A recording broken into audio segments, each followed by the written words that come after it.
Give them something. Give them a little something. With Mark and EMac. This is Praise Oz. To infinity and beyond.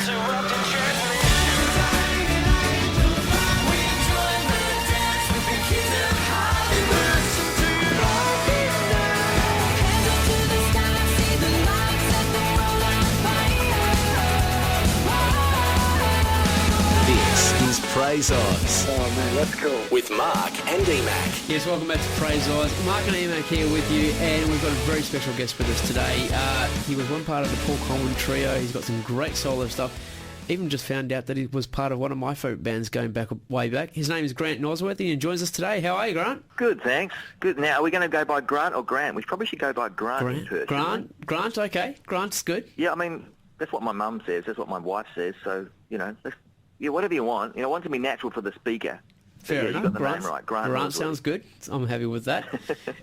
Now, tell us, Grant, you've had a pretty amazing career so far. How did music start with you? Was it something that you just always had, or was it something that, you know, how did it work? How did it work for you? Wow, music career, is that what we call it? It's been an adventure. It's been a ride, so that's for sure. But no, I probably coming out of high school when I picked up the bass guitar, and I just had this really deep passion for music. I loved music a lot, and I just knew that, gosh, if I could get anywhere near good enough, I'd like to have a push at being a professional musician. And as a person who was a follower of Jesus even way back then, it's like I want to do music, but I want to do it professionally, but I want to do it in a way that honours God. And I guess that was the start of an amazing journey where, you know, some moments of feeling very excited about what we were doing, and some moments of feeling quite crushed as well and disheartened, but this amazing roller coaster. And even in those valleys, you know, I sensed that there was something good happening. You know, my character was being molded to bring me to where I am today. And I love music, but I love God more, you know. So saying that you wanted to be a professional musician, do you reckon you've reached that, or have you got more goals that keep developing as you go and go? Well, it's hard for me to even think of myself as being a professional musician in those simple terms. I actually think of myself as a public speaker these days, a speaker who can sing a few songs as opposed to a singer who talks too much, you know. The world's had a gut full of singers who talk too much, so I'm not one of those. I'm a person who wants to speak, and I rap songs around it. And I guess I'm supporting my family by doing what I love doing, which is, you know, singing songs and speaking about God and telling stories, and it's great. So, yeah, I guess I have achieved that goal, but I am most excited about just allowing God to do whatever he wants through me, whatever that looks like. I believe there's a book in the works. I hope to be an author by the time we speak next, maybe, you know, in 6 months or a year's time. And I want to be doing some more of something else I've started doing, which is producing other artists, younger artists, helping them bring their sound and their songs, their recordings to hopefully a higher level. And I'm not one of those people who has a big sort of 5 or 10 year plan. They never seem to work. But I do look forward and just trying to see how exciting this ride's going to be. Now, can I take you back a bit earlier on in your in your journey, I should say? I was going to say career again, but you were involved with some cover bands before you really hit it off. I noticed there's a fair few of them. Were they just general like pub type cover bands, or were they Christian bands, or how did that work? Oh no, exactly. Well, yeah, in Melbourne, back in and we're going back a while here. Gosh, you know, the late 90s, probably all through the 90s pretty much. I was playing in bar bands, cover bands, club bands around Melbourne, a whole string of them. The first one was a bunch of all guys who were, you know, part of the Christian church and didn't want to compromise our beliefs, our faith, but we really wanted to be professional musicians. And in Australia, it's really, really tough to be a professional musician who is exclusively singing songs about God and exclusively singing songs that are intended for the church people, you know, people of faith to listen to. So just the population's too small. You know, the number of people who want to really seek out that sort of music is very, very small. And I guess there are some exceptions to that rule, but that's how we felt back at that time. And yes, and I don't know how I think there were some good times of those years that I was doing that, and some really challenging times as well. But I don't think I would be doing what I'm doing right now if I hadn't had an opportunity to earn some money from playing bass guitar and singing backing vocals like I did back then. It was an amazing time, and I got to know a lot of people who didn't have a faith in God and build some relationships with them. And yeah, I would not want to say that I was the perfect person or anything like that. No one is. I certainly wasn't. I'm certainly not now. But I'm not a person who went off the rails and went for the whole, drinking, drugs, sleeping around sort of lifestyle while I was in those bands.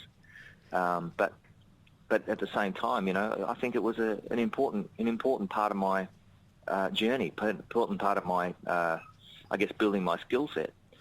And it's not something I'd encourage to every young musician who's a follower of Jesus, but I did it, and here I am, still singing about God. I was going to ask you about that. I mean, being in those kind of atmospheres, in the pubs and the bars and that kind of stuff, was that a hard thing for you to do to, stay on that road?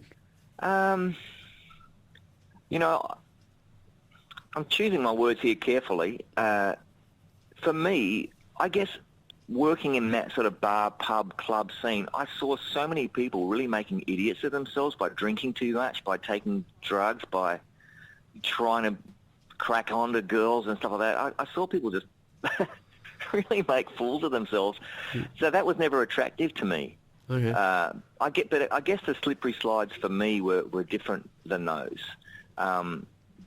Those particular set of misbehaviours, we might want to call them, they didn't really mess me up, but it was other stuff, much more subtle stuff. I was much better at keeping the Christian sheen on the front, and my thought life, my other stuff that is easier to hide.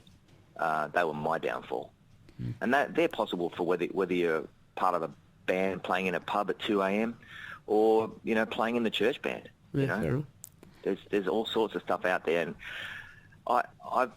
I think less about, and I'm going to use this word that's kind of religious maybe to some of your listeners, but I don't think of sins, S-I-N-S, as being the problem.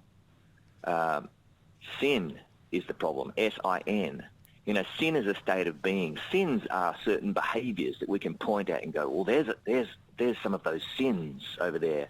But I'm realising that my desire to live life my way, my desire to be separate from my Creator, my Heavenly Father, my God, that's the problem. And that can look squeaky clean, or it can look, murky and muddy and dirty, and anywhere in between. And I shouldn't be carrying myself as one of the people who's free from sins.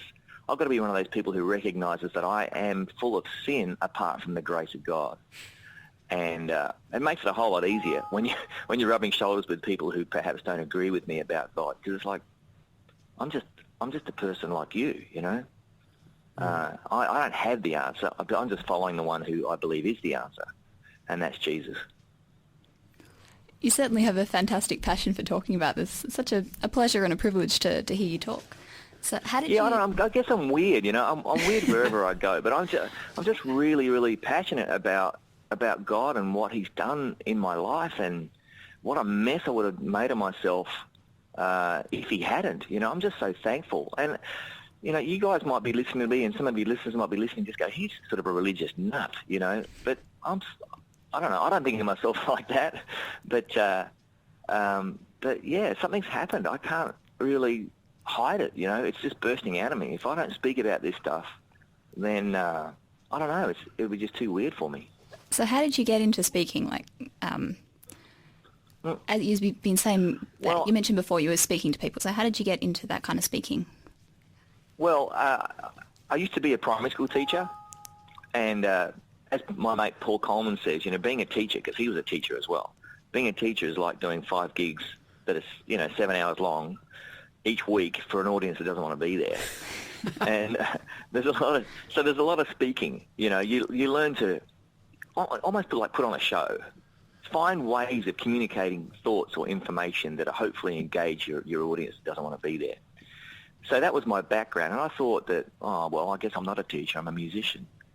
But I found myself really relying on that same skill set as a primary school teacher. But I found myself in Sonic Flood after the Paul Coleman Trio years. And we trio guys, we get together from time to time and do stuff. We did an album in 2011 and did a tour, even came to Perth and had a great time. Yeah. But when I say after the Paul commentary, I mean after us being full-time, always together, always working on the trio stuff. But I joined Sonic Flood, a band that some of your listeners might remember. I was there for 3 years. And our lead singer, Rick Heil, was doing a talk from stage about his personal testimony, sort of woven between a couple of different songs. And then he was also taking a spot in our concerts where he would talk on behalf of an organisation called Compassion. I'm sure you've heard of them, but they are a child sponsorship organisation. And maybe a bit arrogantly, I thought I could do it better than him, And I said to him, Rick, would you let me do the Compassion talk? Sort of mix the show up a bit, a different person, different voice, different accent. Because Sonic Flood's an American band. And he's like, yeah, sure. He probably said, yeah, sure. And so I just found myself thinking, right, I'm going to talk. And I'd heard Paul Coleman do that sort of talk, and I tried to apply some of my teaching skills, and I started talking about why we should care for the poor around the world. And it just really sparked something in me. I found that, you know what, I'm realising that God wants to do more with me than just play bass guitar in someone's music. He's got more to communicate through me. And so I found myself actually more passionate about encouraging people to care for the poor than all the bass notes I was going to play in all the other songs. As cool as the bass notes are, and as much as I love playing bass guitar, I found more passion for that. And the people from Compassion came to me and said, look, we really think you get what we're trying to do here. If you ever wanted to do this on your own, apart from Sonic Flood, we'd like you to do that. We'd like to partner with you on that. We'd like to support you. And I thought, well, that sounds great. So when I left Sonic Flood, that's just what I launched into, and I call it Grant Norsworthy, Word and Song, or in Perth, Grant Norsworthy, Word and Song. And that's just a term that I use to cover that, hey, look, don't expect just songs all night. I'm going to talk at you. Mm-hmm. And but I'd like to think that I'm going to tell a few stories that are just as engaging as songs. And you know what? I'm not a great guitarist. I'm not a great singer, but I'm not a Paul Coleman, but I feel like I do okay at those things after years and years of being a bass guitarist and a backing singer. Now I've found that if you get a good capo on guitar, everything can be in the key of G and you're fine. And half of being a singer is just saying that you're one. I am a singer. Yeah, fair enough. And so I'm out there doing my best, and I love it. It's amazing. I was actually going to ask you about Sonic Flood because that's the band I was alluding to earlier. I was talking about them. How did you get involved with them? I mean, obviously, a lot of Australians might not have heard them before. Who are they? What are they about? Well, they were a huge band, late 90s, early 2000s, and I know that's going back a while, but they were it and a bit. Sonic Flood had a gold album, which was their debut album. And their second album was gold as well. They had a lot of hits on American Christian radio. They were playing to huge concert audiences, had a whole lot of awards. All that was strangely before I joined. Don't be modest. I've still got the CD that had you playing in it, so that's all right. Yeah, no, I was there for an album, and I was with the band for the release of 2 different albums, but the first one of those 2 I wasn't on because the recording was finished. But they're thought of as being one of the bands that broke the quote-unquote modern worship revival, or they're thought of as being the forefathers of the modern worship movement, you might say, end quote. This idea of using a contemporary ensemble band, having words on a screen instead of in a hymnal, and putting on a bit of a rock show while encouraging people to sing along to every song, every word, and have those words all sort of vertical in nature, if I can put it that way. Yep. That was a thing that probably Delirious, the British band, and Sonic Flood, the American band, are credited with. And songs like I Could Sing Of Your Love Forever that people might remember, I Want to Know You, the songs were huge hits, and I'd be playing them every night with Sonic Flood in America and all around the world. And the way I found myself in that band is Nashville, Tennessee is the city that I call my home, even though Melbourne, Australia is also my home. But I live most of the year in Nashville, Tennessee. And when Sonic Flood needed a new bass player, someone knew someone and suggested me, and I auditioned, and I got the gig. Nice. Just sort of fell upon it that way, and that's kind of how it happens in Nashville. Now, maybe you can actually answer a question that I think both of us have been asking ourselves this for ages. Why do all the best Aussies go to Nashville? Well, Nashville's a pretty amazing city. There's a very big if you're an Aussie and you feel like you've got something in music worth a bigger audience than just Australia, then you need to launch yourself to either the United Kingdom or to the United States, probably the United States. And you'll either move to New York City, which is a lot of music. You might move to LA, which is a lot of music. But especially if you want to be involved in country music like Keith Urban, or Christian music like the Newsboys and lots of others, Paul Common Trio, you go to Nashville. There's the record companies have offices there, the management companies have offices there, and 90% of America's population can be reached within a day's drive. So your tours can be based in Nashville, and you drive to all your concert audiences, and you can be back in your own bed by at the end of that leg of a tour pretty easily. Fair enough. So Nashville is like Music City, USA, especially Christian music, USA. Fair enough. So if we're planning a holiday, go to Nashville. Well, I mean, if you want to hear a lot of country music and Christian music, yeah. But it's interesting, a lot of the musicians who live in Nashville don't actually play in Nashville. They'll play somewhere else. They'll have their business meetings, do their albums in Nashville. I'm thinking I have to go listen to Sonic Flood now. I really do. But I was lucky enough to see you when you came to Perth with the Paul Common Trio in 2011. And there was part of the show where you went off stage and then came back on in costume. Is that right? Yeah, that was right. Well, there's this moment in the show which is just blank to me. I don't know. Oh, you don't what know? happens during that moment. No. All right, no, maybe it was a happened? substitute. I don't know. I can't remember the man's name that came back on stage, but he was a fabulous singer, wonderfully dressed. People talk about this guy, Cabaret Boy. Is that the guy you're talking about? That must be the guy I'm talking about. Yeah, must be. Yeah. So where did you find Cabaret Boy? Well, for anyone who doesn't know this, like a Paul Common Trio show is a lot of fun, and I'd like to think that Grant Norsworthy Words and Songs is a lot of fun too. But at a point in our last tour show, we would do this song "Forever Friend" that you can only find on the 2011 released Return album, final track, and you sort of have to see it to believe it. But this alter ego, dressed in a glow mesh jacket, comes out and sings very over-the-top cabaret version of that song, Forever Friend. And that happened when I was just goofing around in a rehearsal, and I switched on that over-the-top cabaret voice, and the guys thought it was amusing enough to include in a show for some reason. So there you go. Oh, it's a fantastic show. Look on YouTube for Cabaret Boy, and people can find it. They'll find something if they want. YouTube, search Cabaret Boy, PC3. Laugh at me. Go on. It's all right. I'm over it. No, it's fantastic. We've also been playing your... Thank you. You're welcome. We've also been playing your God spots on the show. How did they come about, recording them and sharing them with us?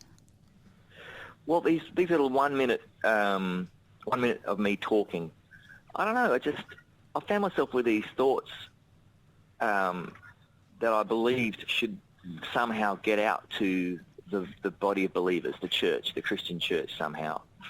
And the advice I got was, if you can make them into little 1 minute blurbs, put some of your own music in the background, and just you speak some of these thoughts you've got, and put them out to radio.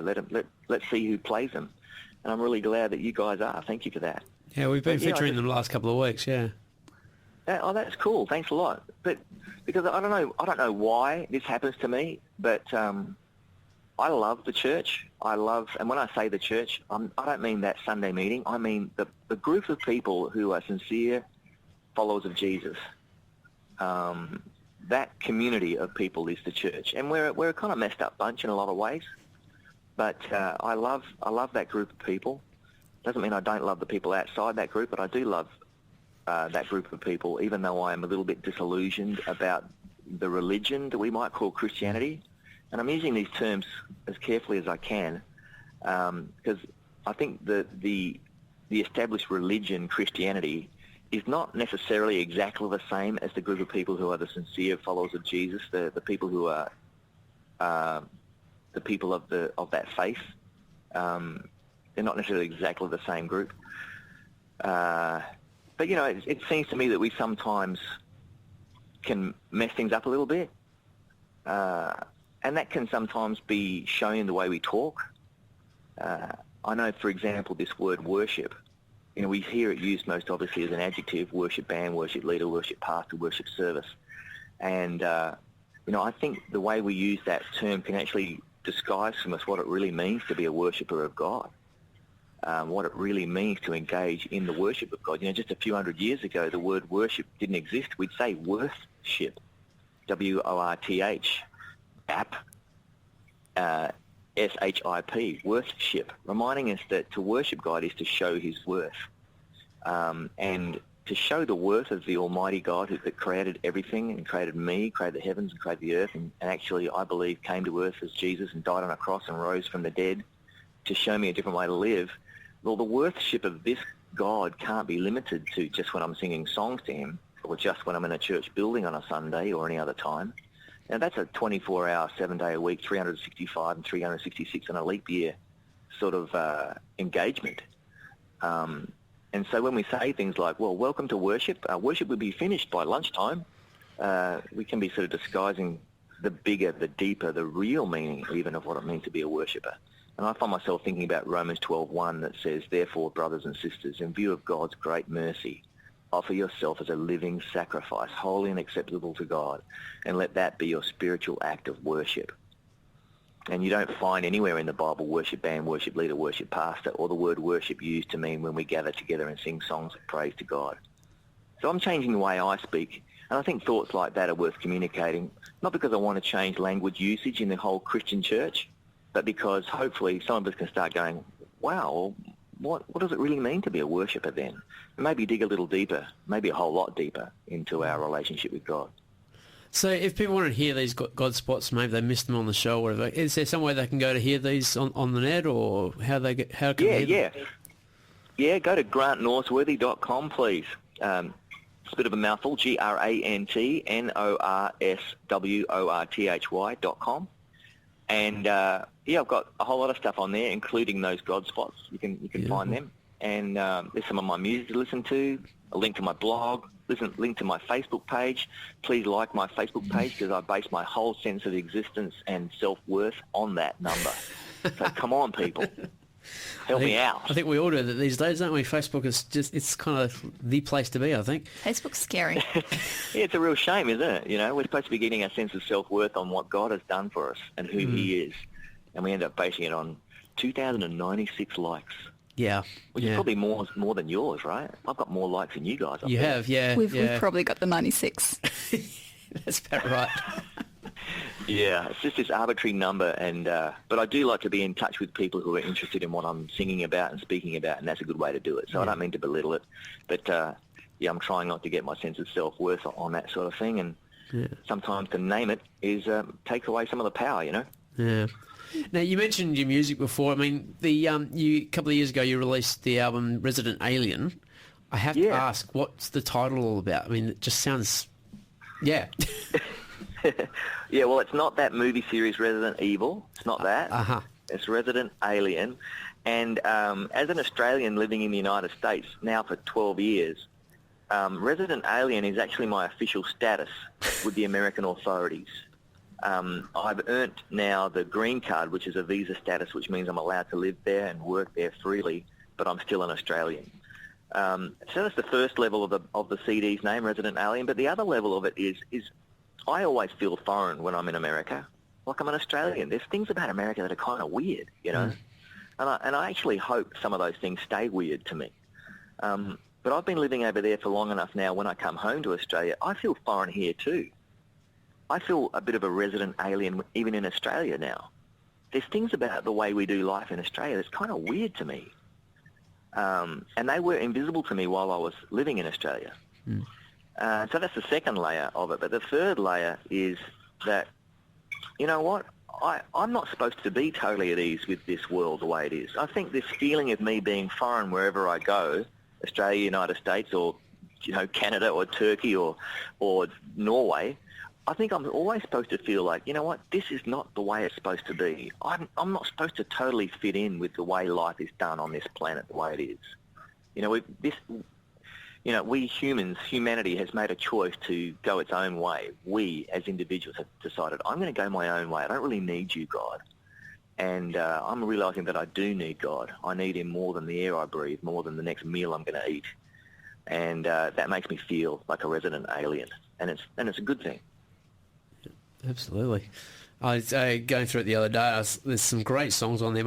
Bring Me to My Knees. We played on here a couple of times, and Right, my declaration. I just really loved that song. Can you tell me a bit about how that came about? What it's all about?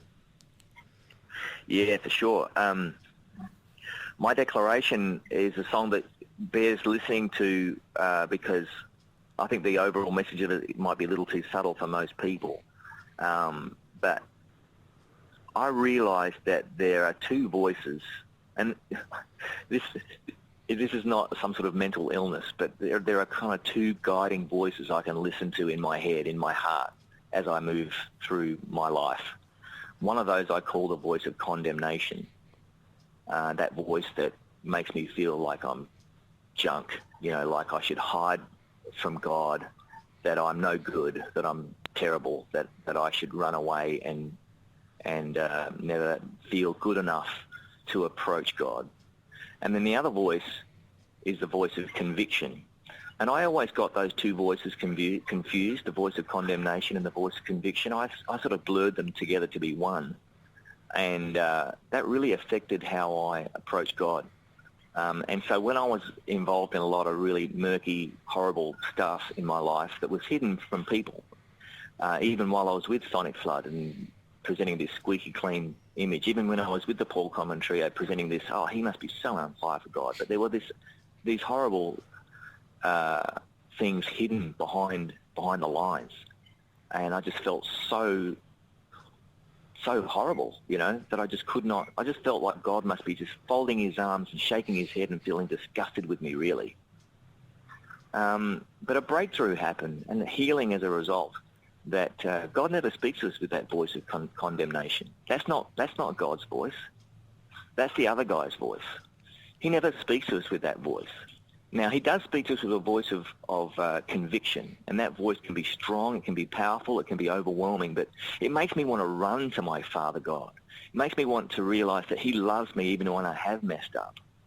And he's not standing at the doorway with his arms folded, shaking his head, tapping his foot. He's right there with me, with his arms wrapped around me, going, if only you knew how much I loved you. If only you knew that there's nothing you can do to make me love you less. That's my Father God, and that's all of the listeners. That's God. I mean, I'm just one weird guy who's got his opinion, and this is it. God never speaks to us with a voice that says, you better hide from me. He never speaks to us like that. He only speaks to us with like, I know, I get it. Now come here. Let me wrap my arms around you. And so that's what my declaration is about. I'm just so thankful that God is there and that he loves me. And that chorus says, I'll stand and I'll sing of the grace shown to me so that I can live. Yeah. That's amazing. It's such a simple thing, isn't it? Condemnation, conviction. Yep. But it's absolutely right there. And, I think most of us are like just feeling so condemned. If we're going to be really fair dinkum with ourselves, we feel like surely God wouldn't really love me. But he does. Yeah, that's so true. I'm glad I asked that. Good. You mentioned before that you were starting to produce younger artists, so I'd like to know who we should be keeping an eye out for. I'd like to name the band Apollo. The band Apollo. Apollo. Find them on Facebook. They've got a website that is a page that links to their Facebook. You can find them on YouTube. 3 young guys out of Maine, which is sort of northeastern United States. They live in a little country town, and they're amazing. I think they're great. Yeah, really, really good. Check them out. Yeah, absolutely. Exciting. And they're good looking. They really are. It's always a good thing if you've got to be on stage, right? I don't know. Hold people's attention longer? I don't know. Can't hurt. I don't have to go on stage. It also can mean that it's another thing that might mess them up. But that's all right. God loves them anyway. True. So how long are you back in Australia for? You're here for a couple of weeks, aren't you? Or Right. 1 week of sort of family time, oh, okay. Which I'm in the middle of now. And then, I'm sorry, Perth, I have not been able to get out your side of the world at this time, but I'm doing a run of engagements, word and song engagements, from this coming Saturday. I don't know when you're playing this. I'm doing a run from Launceston to Ballarat, Albury, Wodonga, Canberra, Sydney, Toowoomba, Brisbane, and then flying back to the States. I'll be back home November 4th. Okay. I'll actually arrive in the United States before I leave, which is amazing. It's weird, isn't it? The timeline and stuff, yeah. Well, it's been really great having you on the line, mate. Great to talk to you, and hopefully next time you're in Australia, come over to Perth and we'll have you in the studio and catch up with you again. I would love to. Thank you very much. Really amazing Thanks, guys. stuff. Thanks, mate. GrantNorsworthy.com. Come on, check it out, and I'd love to be in front of you and your church community sometime soon. Stay in touch through Facebook. Follow the link at 98five.com. It's Praise. It's Praise. Praise Oz.